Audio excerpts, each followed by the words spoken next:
على قلبي دام في هواك وفايا. Assalamualaikum semua. Selamat datang ke talk show kita hari ni. Topik kita, why Arabic is important? Kenapa bahasa Arab ni penting dalam hidup kita? Ramai orang bila dengar je bahasa Arab ni, terus terbayang kitab tebal lah, ustaz garang, homework menimbun. Tapi sebenarnya kan, bahasa Arab ni taklah menakutkan macam tu. Kalau kita fikir, bahasa Arab ni sebenarnya bahasa dunia, bukan bahasa exam semata-mata. Ada satu fakta ni, bahasa Arab ni dituturkan lebih 400 juta orang. Banyak negara guna bahasa ni sebagai bahasa rasmi. Jadi, kalau kita tahu sikit-sikit pun dah boleh survive dah. Contoh kita pergi kedai makan kat Mesir.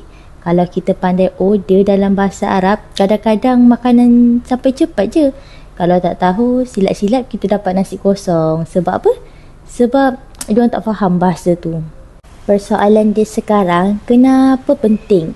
Sebab kita nak berinteraksi dengan orang Arab. Cuba bayangkan kalau kita pergi Madinah, Mekah, kita tanya nak beli buah kurma. Kalau kita tanya how much, mestilah muka orang Arab tu macam blur je. Sebab tak semua orang Arab ni dia faham bahasa Inggeris. Tapi kalau kita tanya kam as-sa'ar, kam as-saman, berapa harga? Terus dia senyum. Kadang-kadang siap bagi kita diskaun. Bahasa Arab ni dia unlock discount code masa shopping. Lagi satu, bila kita boleh sembang walaupun sikit atau pendek, orang Arab ni rasa kita hormat budaya diorang. Ada seorang kawan saya ni, dia pergi umrah. Dia sesat nak cari tandas. Dia tanyalah bahasa Inggeris, where is the toilet? Orang Arab tu macam blur, tak angkat bahu macam ni. Bila dia try dalam bahasa Arab, Ainal hammam, mana tandas? Terus orang tu tunjuk jalan. Kalau dia salah sebut, macam jadi Ainal humam, mana hero? Itu lain cerita lah. Tapi at least cuba cakap Arab walaupun sikit, orang faham niat kita tu. Selain berinteraksi, ada banyak kelebihan atau bonus. Yang pertama, bila kita baca doa ni, kita lebih faham maksud dia. Atau dalam solat, kita lebih khusyuk.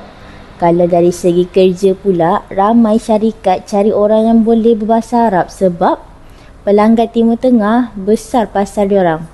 Dan yang paling best, bila jumpa orang Arab, kita nampak cool bila boleh balas salam tu dengan ayat Arab yang panjang.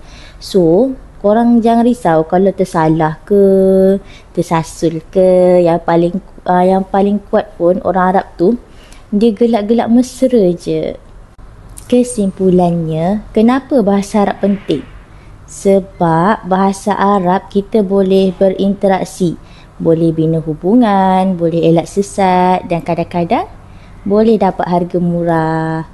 Bahasa ni satu jambatan, bukan sekadar alat komunikasi, tapi juga cara nak dapatkan hati dengan orang lain.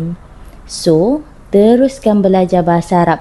Jangan takut salah, sebab lebih baik salah sebut tapi mencuba daripada diam je tak tahu apa-apa. Sekian sahaja dari saya. Terima kasih kerana menonton. Assalamualaikum warahmatullahi wabarakatuh. Bye.